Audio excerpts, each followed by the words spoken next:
मैं ज्योतिषाचार्य प्रकाश शर्मा आज आपको मकर संक्रांति के बारे में बताने जा रहा हूँ। क्यों इसको इतना महान पर्व माना जाता है। मकर संक्रांति पर दान, पूजा, स्नान, जप, तप, अनुष्ठान को इतना महत्व क्यों दिया जाता है और किस वक्त इसकी पूजा करनी चाहिए, किस वक्त पर दान करना चाहिए और किस वक्त पर स्नान करना चाहिए, हम आज उसके ही बारे में चर्चा करेंगे। वैसे तो सूर्य हर महीने ही अपनी राशि का परिवर्तन करते हैं।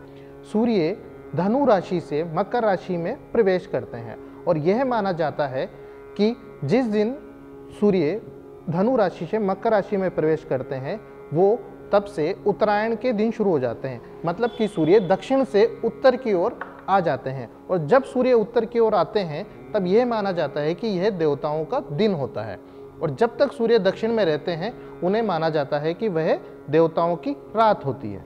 इस बार सूर्य देव का मकर राशि में प्रवेश पौष माह की शुक्ल पक्ष की अष्टमी सोमवार 14 जनवरी 2019 को शाम 7:52 पर होगा।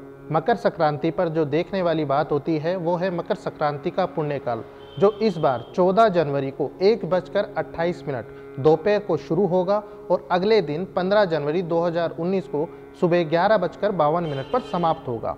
अब इससे यह प्रतीत होता है कि इस बार मकर संक्रांति का पुण्यकाल लगातार 2 दिन तक चलेगा। पर इस बार ध्यान देने वाली बात यह है कि मकर संक्रांति पर अगर दान पुण्य किया जाता है तो वो सूर्योदय कालीन को ही श्रेष्ठ माना जाता है, जो कि इस बार 15 जनवरी को सूर्य उदय से लेकर 11:52 तक रहेगा।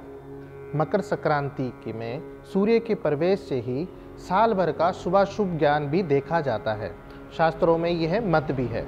तो इस बार जो मकर संक्रांति आई है वो यह है कि यह सिंह पर सवार होकर एक वेश्या के घर में प्रवेश करती नजर आई है, जिससे यह प्रतीत होता है कि ये वाला साल जो आने वाला है इसमें उद्योगपतियों को और व्यवसायी पद वालों को लाभान्वित करेगा। उपभोक्ताओं की क्रय शक्ति का विकास होगा, जिससे कि व्यापारिक लेन देन में बहुत ही बढ़ोतरी की संभावना नजर आ रही है।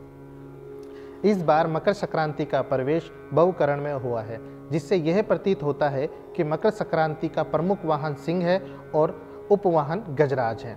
इस बार मकर संक्रांति देव जाति की प्रतीत होती है। देव जाति की यह मकर संक्रांति अपने शरीर पर कस्तूरी का लेप लगाकर सफ़ेद वस्त्र धारण करे हुए, हाथ में बुसंडी नामक शस्त्र लिए हुए और गले में पूनांग पुष्प की माला पहने हुए है। हाथ में सोने के पात्र के अंदर चावल का भोजन करती हुई दिखाई दे रही हैं। इससे यह प्रतीत होता है कि जो लोग देशद्रोही हैं, अनैतिक कार्यों में संलग्न हैं, उन लोगों को सजा मिलने की पूर्ण रूपेण संभावना बनती है। अनाज एवं दालों के भाव स्थिर रहेंगे, व्यापारिक प्रतिष्ठानों में वृद्धि होगी।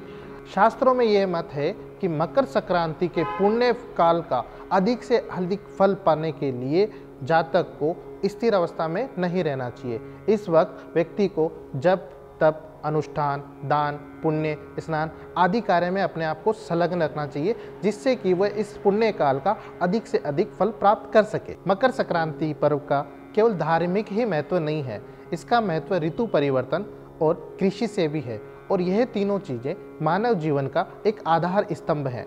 इसीलिए इस पर्व को महापर्व के नाम से भी जाना जाता है। ज्योतिषीय मत के अनुसार सूर्य को आत्मा का कारक ग्रह माना गया है। व्यक्ति की कुंडली में सूर्य लगन, नवम एवं दशम भाव का नैसर्गिक कारक ग्रह है।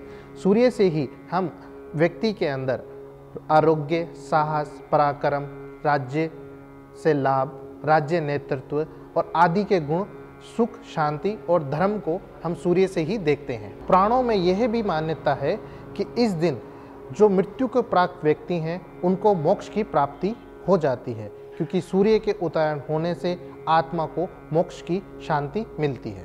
शास्त्रों के अनुसार मकर संक्रांति के पुण्य काल पर किया गया दान, पुण्य, जप एवं अनुष्ठान का 100 गुना से भी ज़्यादा फलदायक माना गया है। इसीलिए इस दिन इस आत्मा कारक ग्रह सूर्य देव की आराधना की जाती है।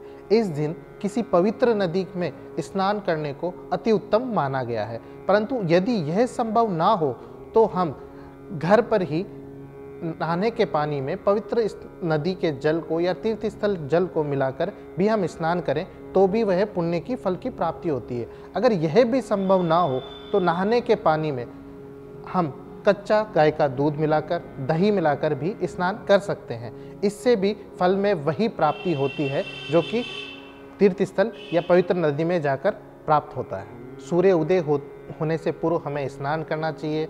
नहाने के पश्चात हमें पवित्र वस्त्र धारण करने चाहिए।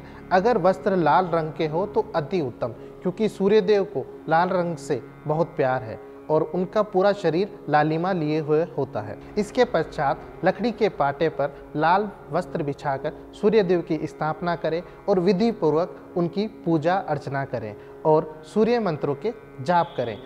अब हमने ये तो बता दिया कि इस दिन जाप, ताप, दान, स्नान आदि सब महत्वपूर्ण है, पर दान क्या करें, अब हम उसके बारे में चर्चा करेंगे।